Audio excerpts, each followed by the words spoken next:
Hello there. Originally I was playing Shake Your Ass by Mystical and Pharrell Williams. But now I can't. Because in the last video, it got blocked. Yeah.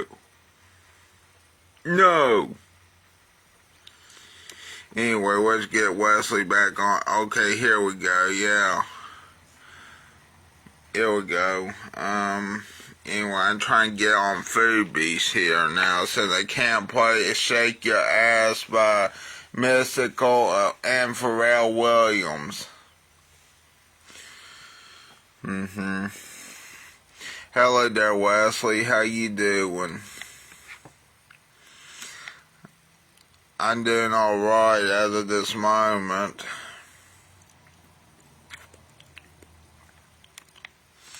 Oh yeah, and I think I saw this last night. No, not that. I met this Airhead soda at the Dollar Tree the last night. Did you hear what I meant? I went past that Shoney's in Bell. We were about to go to Shoney's last night and wait, what now?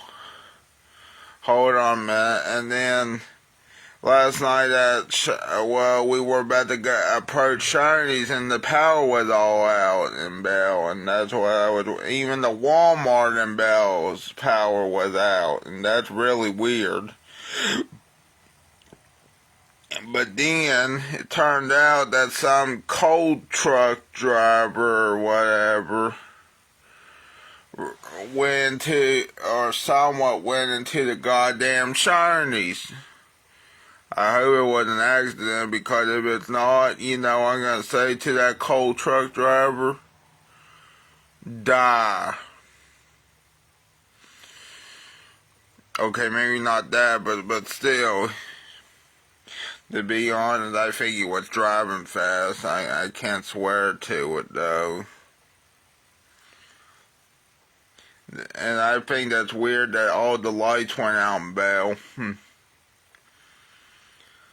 Anyway, what now on Netflix about Warner Bros. Discovery? Oh Lord, another monopoly in streaming. Yep. But they can do that is the thing, Wesley. Anymore. Because there's nothing stopping them from becoming a monopoly, I don't think, unless they do something wrong, I think, is what I've heard. Unless they are doing something wrong,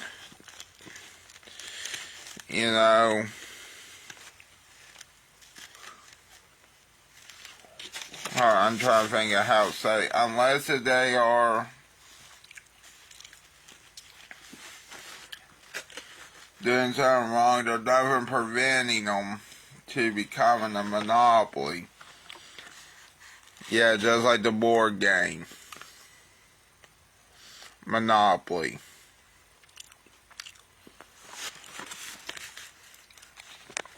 Oh yeah, I forgot about that. The $1 million question is what happened to AEW stuff on streaming. I don't know.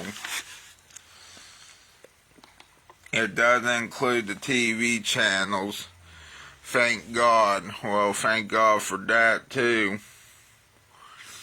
I'd be worried as well. And what does that mean for WWE if Netflix buys the AEW thing, What can happen to WWE? But then again, WWE signed with Netflix for years to come.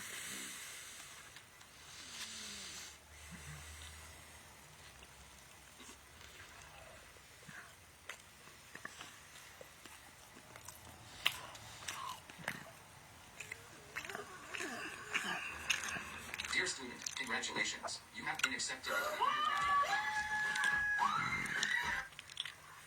Huh.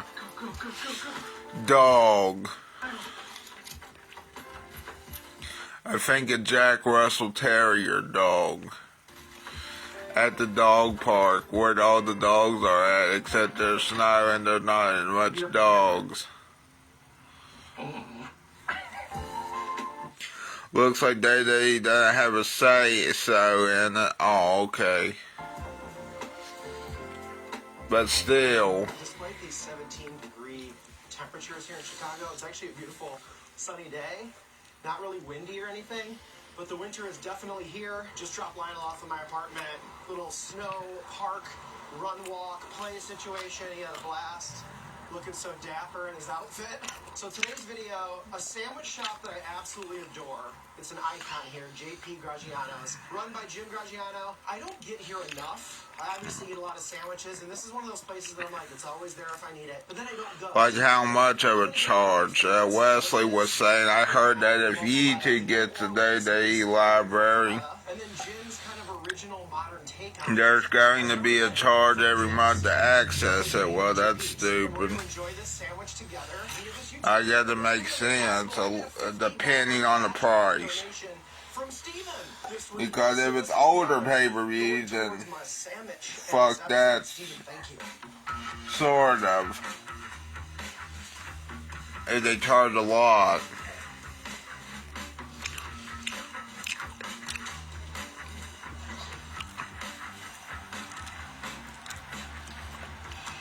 Oh, okay. $9.99 to $15.99. Okay. I had a prosciutto, a muffaletta, and then can I grab one of the white and green hats too?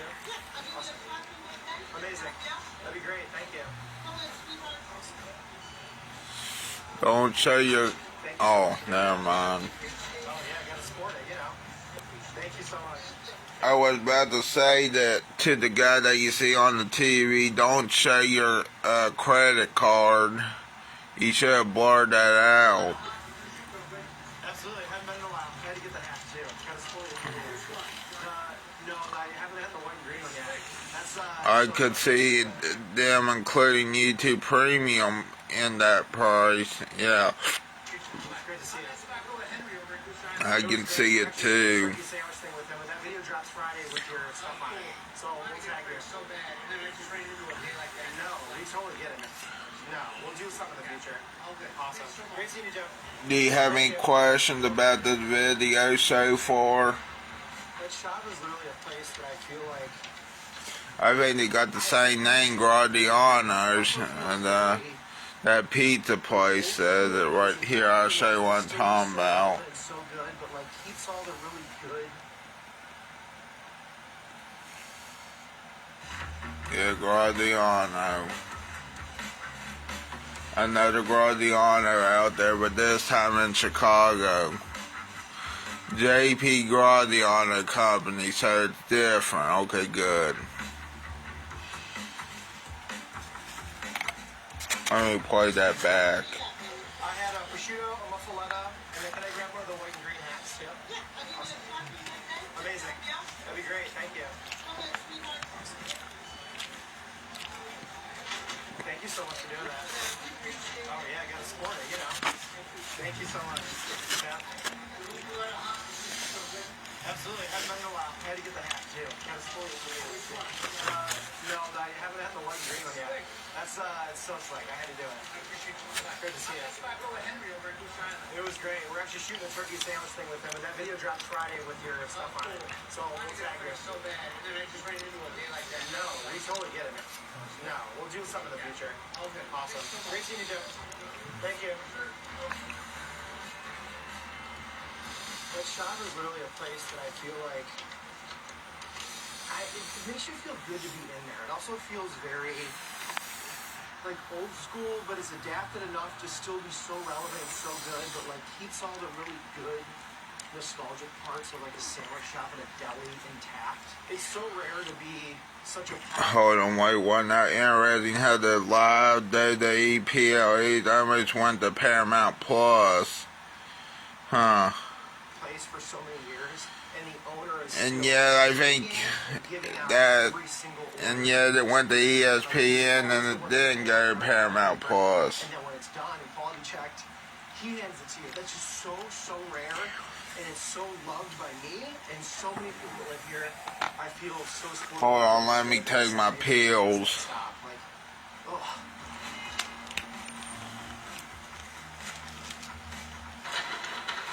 The bag of goodness. Big ol' bag of sandwiches. The one and only. So this is Allie's prosciutto sandwich. No one loves prosciutto. Probably in America more than her. And then I got the muffaletta for the first time. I'll put your sandwich right here. Wash our hands.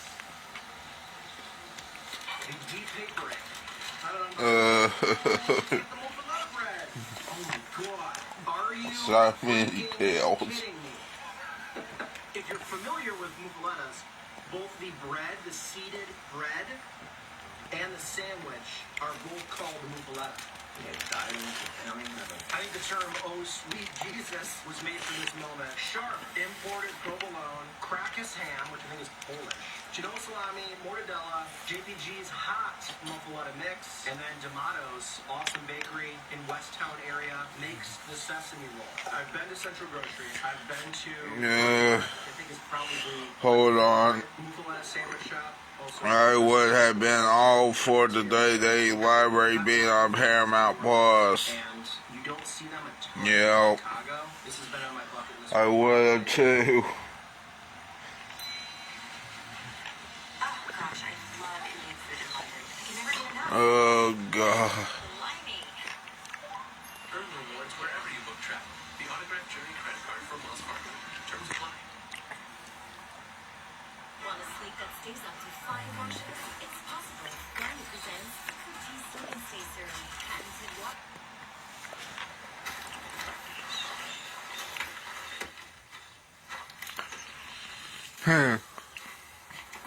I don't want to see this, even though funny.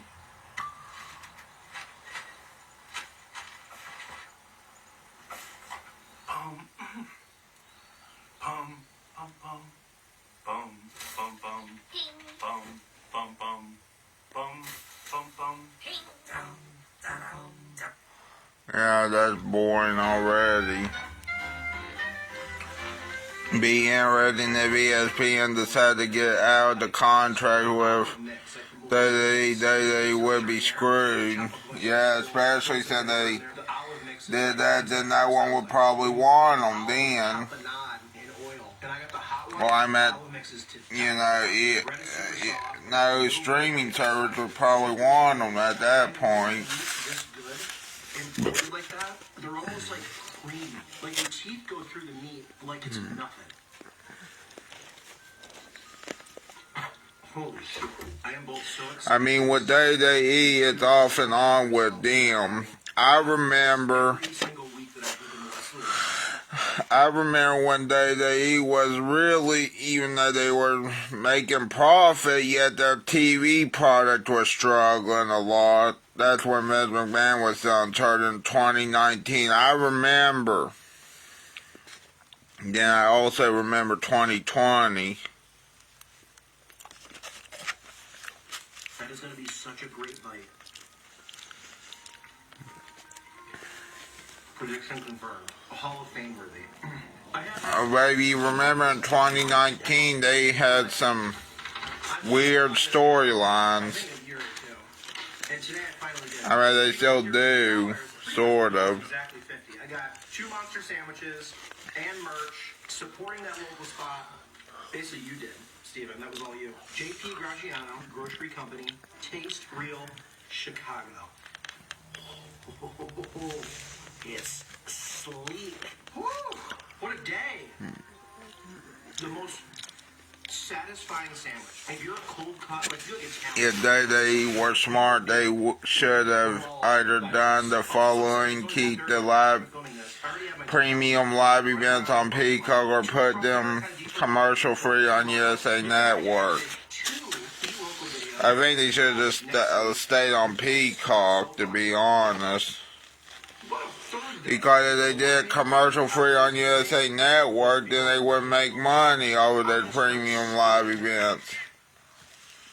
Well, something that JP Gragiano doesn't get enough credit for, they have the perfect amount of like oil on the sandwiches, where they're not too oily, where it's dripping, your hands are getting decimated, but enough where the sandwich is never dry. This is one of those sandwiches that I honestly could start tearing up. Oh my God. If you guys are New Orleans people, I'll link my New Orleans travel vlog. It's in a playlist below this video. One of the coolest things, I got to work the Miss Universe beauty pageant as a producer. And then my downtime, just ate and vlogged it. It was the most perfect 3 weeks of my life. They really stacked the meats too. This price too, I have to say, $13.50 for this size of a sandwich. I swear to God, the one thing I learned is like you get a whole one. It's a little, the circumference, radius. I wasn't a math guy. Not much bigger, but bigger. But those can push like $25, $30. $13.50 for this much muffaletta going into 2026. I'm sorry. I wouldn't be surprised if Jim is like making $1 maybe on that sandwich. That's so nice of him not to jack the price up. Not to mention, you could split that with someone. If you got a soup or a side of chips and half of that is enough for lunch. I might be borderline coma eating this half too, but it's kind of all I'm going to eat tonight until a much later dinner. So I'm justifying, we're going to go for it. Maybe I can do the very New Orleans thing. Maybe I'll cut it because it doesn't really come in quarters.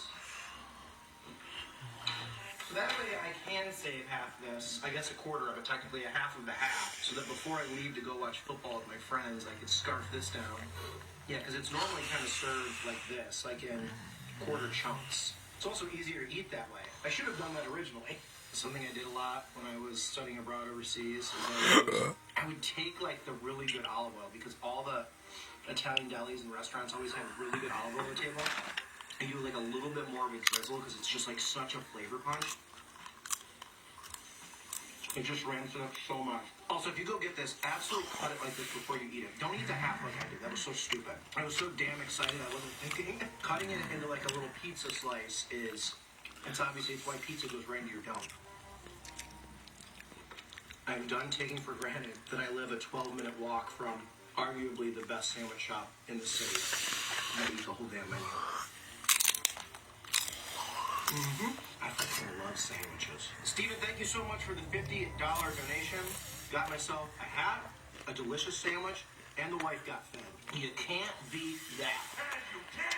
Yeah. Spicy. My God. The only other muffalettas I can think of that I've had, one from Publican with Michael S., which was great. I think that was a limited time thing. I don't think they do that regularly. And then Tempesta Market with Corey, which that was like a weekend exclusive. I think they might do it on their catering menu, but day of, it's normally not available. The fact that this is available every single time JP's is open, we'll be back. The JPG muffaletta up, the JPG muffaletta down. I love eating and showcasing it in this beautiful city for you guys. Be good to each other. It's gonna be so hard. On Netflix, Dead by Warner Brothers Discovery, nice. Actually, I don't think nice. I don't know. I don't know. That's interesting. Thanks. This year, there are...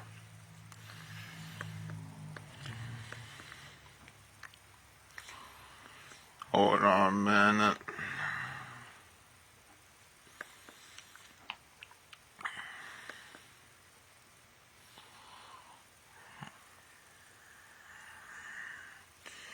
Yeah, here comes the money. Yeah. Hold on a minute, I'm trying to find...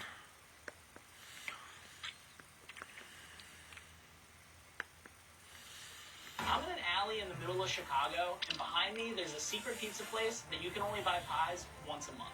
It's in such high demand that it sells out within seconds. And It's people on spend upwards of $1,000 Netflix for a X single pie. account, okay. Well, what if I told you that all of these pizzas are made in his home kitchen? And to top it off, he doesn't make it that way. So why would somebody make something so exclusive and then take nothing in return? And how did he create the most secret pizza place in all of Chicago? Well, I'm going to spend the next 2 nights with John, Crust Fun Pizza, to find out.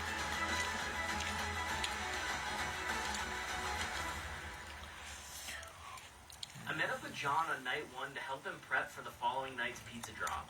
John works a regular job and also has a family, so he works late into the night preparing for everything. When I walked in, he was working on his sauce. So how long did it take you to come up with the sauce recipe?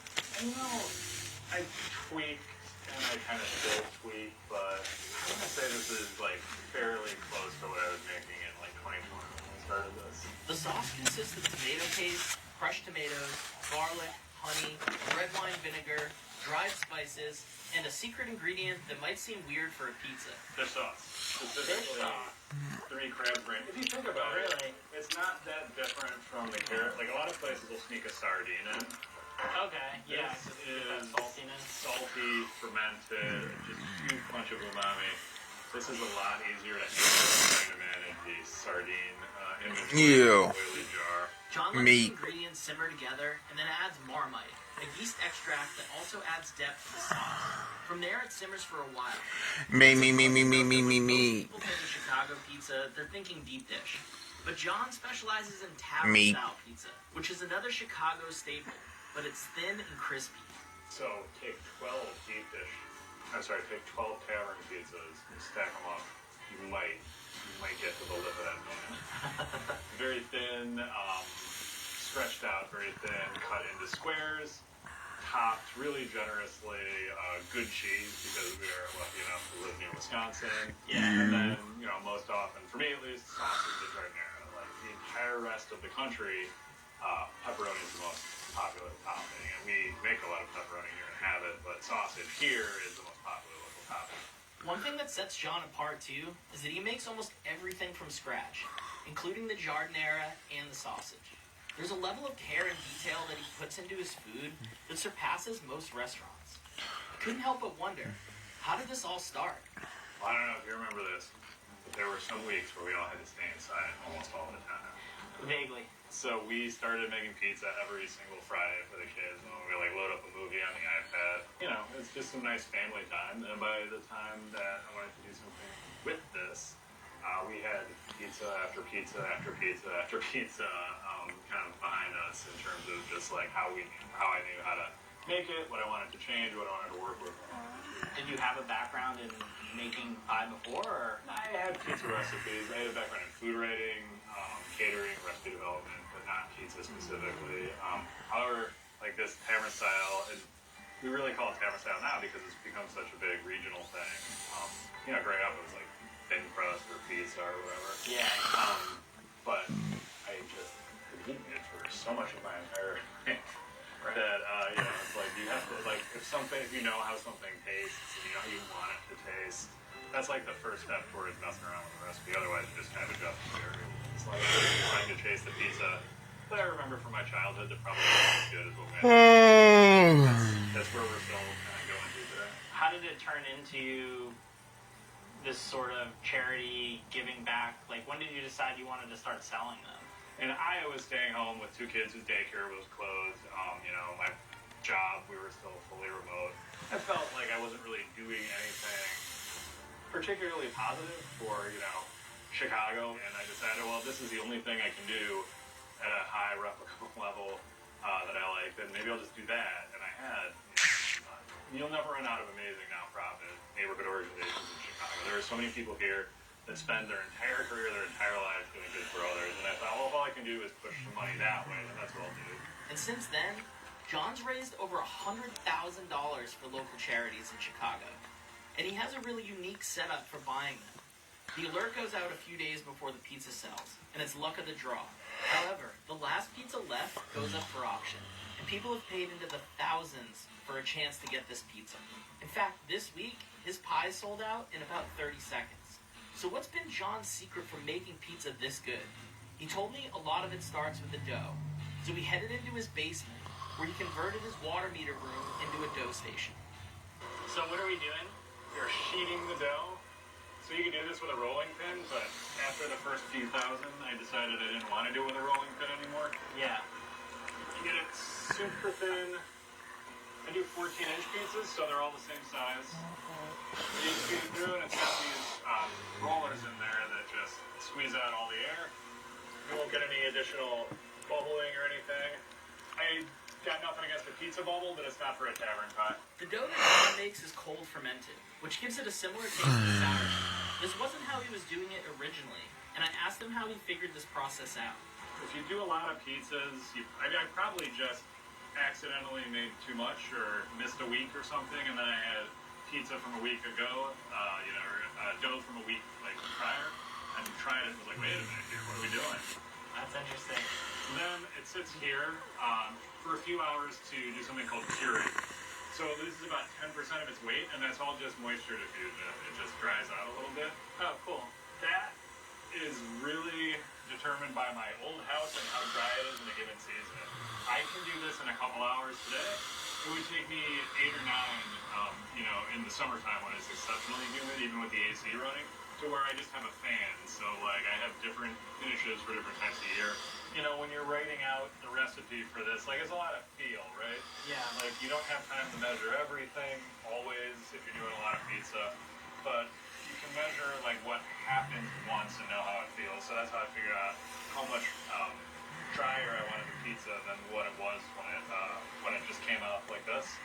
And that was just done by weighing the pizza after all the flour, and then weighing it after an hour, weighing it after 2 hours, weighing it after 3 hours. The nice thing is you really only have to do it once. Yeah. But I'm sure at the start it's just a lot of trial and error, huh? I think pizza itself is a lot of trial and error. The one thing I can tell you and do, my recipe for the sauce, my rationale for the cheese brands I use, my exact dough recipe, you can have it, it's out there. What I can't teach you to do the first time is to make something round. Right, yeah. So it's what's the most important thing? And I'm like, patience with yourself. Because your first pizza, you're gonna throw it with your wife or your loved ones or your friends, big party. And especially if you're cooking on an uni or something on a live fire, none of those are gonna be edible. And you're gonna be a little mad at yourself. Yep. So what you should really do is just plan for the first failures and be like, we're gonna learn here. Also, think it's important for everybody to know that we got here 8:30 at night, so you've been living a regular life, taking care of your family, everything, and then on top of that, spending all of this time making pizza for people. It's really incredible. It's that kind of chaotic energy of a middle-aged dad. If it wasn't this, God, can you imagine if I have a little tiny model train set in here? Because, there's an alternate version of me somewhere that's doing that. It is really interesting to think that things could be different. But thankfully, John's fixation's been on making incredible pizza and helping people. After he finished the dough, it's time to go upstairs and blend the sauce for tomorrow night. And I finally get a small taste of what might be the hardest pizza to get in Chicago. Yeah, it's a really good sauce. A lot of Chicago sauces will be noticeably very sweet, especially on the south side. Great chain called Aurelio's. Some people prefer it almost like candy sweet. Yeah. Never been my thing, but I do like a little bit of honey in there, a little bit of sweetness. Yeah, I agree. It's nice, and I think with all the toppings on it and stuff, and it's gonna have a nice balance. Yeah, you have to remember that there is some full-fat mozzarella cheese going on top of this, so you want it to be a little acidic, a little bright. I might put a splash more vinegar. That would be it. It was getting late, so we left John's for the night. The next day I explored Chicago, and I couldn't stop thinking about what this pizza was going to taste like, and what the night was going to bring. It was 30 minutes before the first customers were arriving, and as I got back to John's house, he was working on getting his first batch of pizzas in the oven. I could not wait to try this food tonight. Because you said you pretty much only have 2 pizzas tonight that you're making, and then, 1 specialty cheese. Yeah, so most of what I sell every single month is called the Royco. It's named after our former Tribune and sometimes columnist Mike Royco, legendary